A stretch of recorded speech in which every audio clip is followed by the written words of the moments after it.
Assalamualaikum warahmatullahi wabarakatuh. Saya Nurul Isnatumanggor dengan NIM 10522038 Prodi Ilmu Pemerintahan kelas 1C. Di sini saya akan memaparkan materi dan poin-poin penting dalam pembelajaran mata kuliah dasar-dasar ilmu sosial. Langsung saja kita masuk ke materi yang pertama. Materi yang pertama yaitu adalah filsafat ilmu dan ilmu sosial. Filsafat berasal dari bahasa Yunani yaitu filosofia. Filosofia terdiri dari dua suku kata yaitu philos dan sophia. Philos artinya cinta dan sophia artinya kebijaksanaan. Jadi secara etimologi, filsafat dapat diartikan sebagai cinta kebijaksanaan. Tetapi secara praktis, filsafat diartikan sebagai alat berpikir atau suatu cara berpikir yang menyeluruh. Filsafat memiliki 4 karakteristik. Yang pertama adalah sifatnya menyeluruh, mendasar, spekulatif, dan teoritis. Objek filsafat ada dua, yaitu objek material dan objek formal. Objek material yaitu bahan yang akan dikaji yang ada di dalam pikiran, kenyataan, maupun kemungkinan. Sedangkan objek yang kedua adalah objek formal yaitu berdasarkan sudut pandang. Cabang filsafat ada 4. Yang pertama adalah etika, pengetahuan atau fakta. Yang ketiga metafisika dan yang keempat adalah logika. Cara berpikir filsafat ada 3. Yang pertama adalah cara berpikir induktif, deduktif, dan ilmiah, yaitu berdasarkan logis dan sistematis. Lanjut kita ke ilmu sosial. Ilmu dan sosial. Ilmu sendiri diartikan sebagai kumpulan pengetahuan yang tersistematik dan benar. Sedangkan sosial diartikan sebagai hal yang berkaitan dengan masyarakat dan sifat kemasyarakatan. Jadi dapat diartikan bahwa ilmu sosial adalah pengetahuan yang mempelajari tentang hubungan manusia dengan lingkungannya, masyarakat, hubungan masyarakat di dalam lingkungannya, dan masyarakat dan di tempat tinggalnya. Lanjut, materi yang kedua yaitu adalah struktur ilmu dan peranan ilmu. Struktur ilmu menurut Freud dalam buku Pengantar Ilmu Sosial karangan Dadang Supardan, struktur adalah bagian-bagian dari suatu objek dan tata cara yang saling berhubungan. Menurut Next, materi yang ketiga adalah sosiologi. Sosiologi berasal dari dua kata yaitu sosius dan logos. Sosius artinya teman atau masyarakat dan logos artinya ilmu atau berbicara. Jadi secara etimologis, sosiologi berbicara tentang masyarakat. Nah, objek kajian sosiologi adalah masyarakat. Jadi di sini sosiologi adalah ilmu yang mempelajari tentang hubungan manusia, masyarakat, dan interaksi yang ada di dalamnya. Ilmu pengetahuan sosiologi memiliki beberapa unsur. Yang pertama adalah bersifat empiris, yang kedua bersifat teoritis, yang ketiga bersifat kumulatif, dan yang keempat bersifat non-etis. Lanjut, kita masuk ke materi yang keempat yaitu manusia sebagai makhluk individu, makhluk sosial, dan makhluk budaya. Yang pertama adalah manusia sebagai makhluk individu. Individu berasal dari kata Latin yaitu individuum yang berarti tidak dapat terbagi. Nah, jadi manusia sebagai makhluk individu dapat diartikan sebagai makhluk yang tidak dapat dibagi atau dipisahkan antara jiwa dan raganya. Yang kedua adalah manusia sebagai makhluk sosial. Nah, manusia sebagai makhluk sosial dapat diartikan sebagai manusia yang tidak dapat berdiri sendiri. Dia tidak manusia itu saling membutuhkan dan manusia tidak bisa memenuhi kebutuhannya sendiri, pasti membutuhkan pengaruh dari orang lain. Dan di sini manusia memiliki dorongan untuk saling berinteraksi. Nah, itulah yang dimaksud dengan manusia sebagai makhluk sosial. Yang ketiga adalah manusia sebagai makhluk budaya. Manusia memiliki akal budi, pemikiran, dan perasaan. Nah, dengan akal budi inilah manusia berusaha menciptakan suatu hal yang baru yang dilakukan untuk memenuhi kebutuhan hidupnya.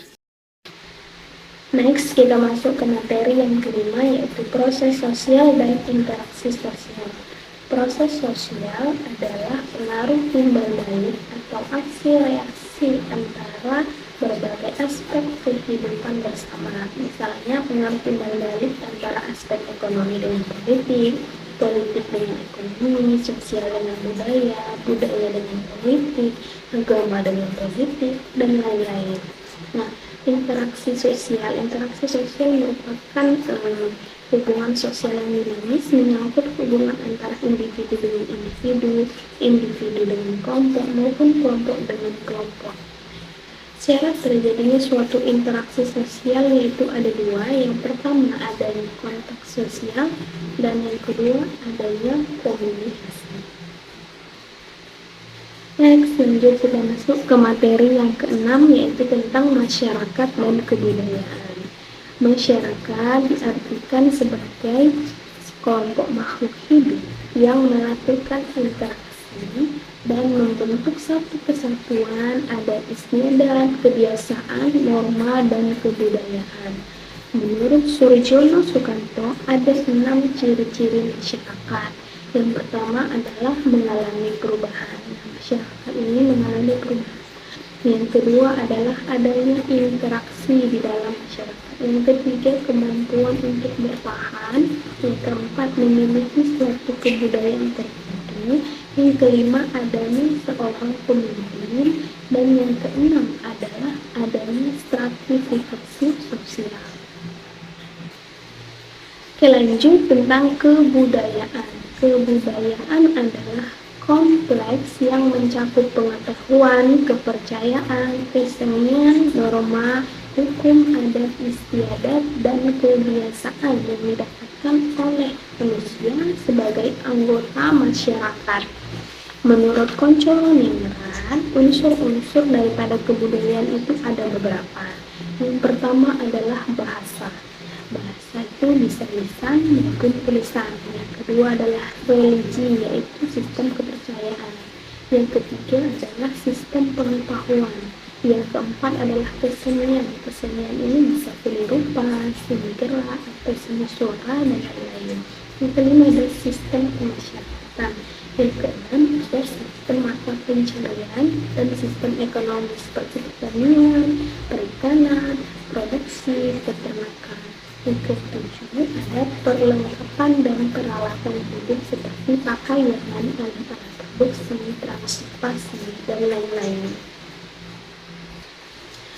Next, kita masuk ke materi yang ketujuh, yaitu cabang-cabang ilmu sosial. Nah, di sini saya menjelaskan beberapa cabang-cabang ilmu sosial. Sebenarnya cabang-cabang ilmu sosial banyak, tapi di sini saya akan menjelaskan hanya 7 cabang-cabang ilmu sosial, yaitu ilmu antropologi, ilmu politik, ilmu hukum, ilmu sejarah, ilmu ekonomi, ilmu geografi, dan ilmu psikologi.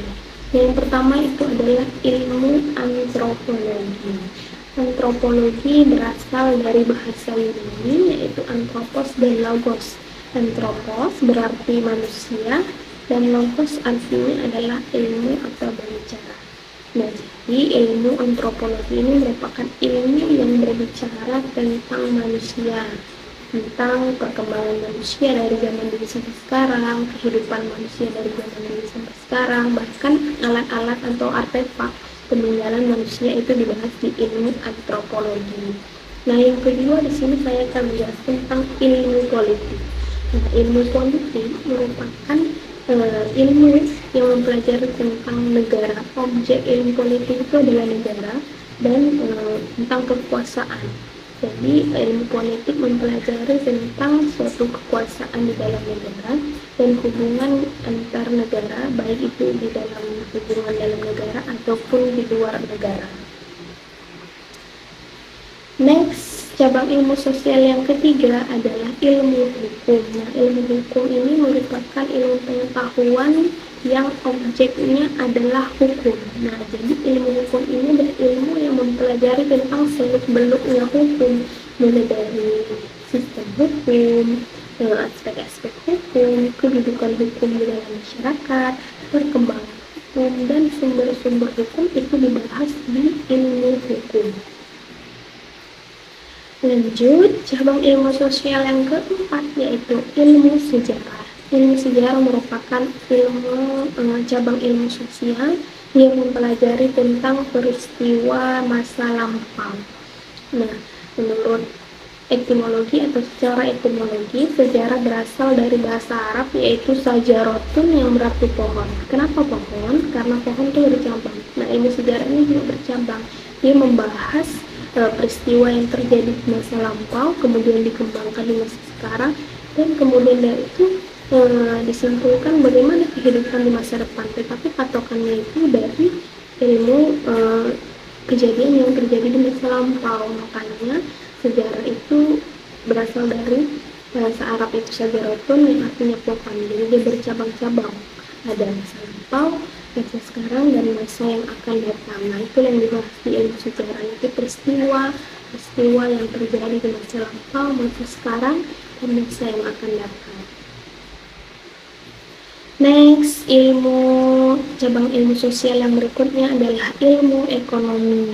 Ekonomi berasal dari kata oikos dan nomos. Oikos artinya aturan, dan oikos artinya rumah tangga, dan nomos artinya aturan. Nah, jadi secara etimologi ekonomi itu adalah aturan di rumah tangga, aturan rumah tangga. Nah, tapi kalau ilmu ekonomi itu sebenarnya ilmu yang mempelajari tentang usaha untuk mencapai sebuah kemakmuran. Nah, untuk mencapai sebuah kemakmuran itu harus melakukan usaha, yaitu usahanya adalah melakukan suatu kegiatan ekonomi. Kegiatan ekonomi seperti apa? Contohnya adalah kegiatan produksi, konsumsi, dan distribusi barang atau jasa dalam pemenuhan kebutuhan. Nah, itu kegiatan ekonomi yang dilakukan untuk mencapai sebuah kemakmuran. Next, cabang ilmu sosial yang keenam yaitu ilmu geografi. Nah, geografi sendiri berasal dari bahasa Yunani yaitu geo dan graphein. Geo artinya bumi dan graphein artinya tulisan atau lukisan. Jadi geografi dapat diartikan sebagai tulisan tentang bumi. Itu geografi. Nah, kalau ilmu geografi adalah ilmu yang mempelajari tentang bumi, kehidupan yang ada di bumi, gejala-gejala alam yang terjadi di bumi, tentang penduduk dan kependudukan, dan mencari unsur bumi di dalam ruang dan waktu. Nah, itu ya geografi, mempelajari tentang bumi dan gejala-gejala alam yang terjadi di dalam bumi.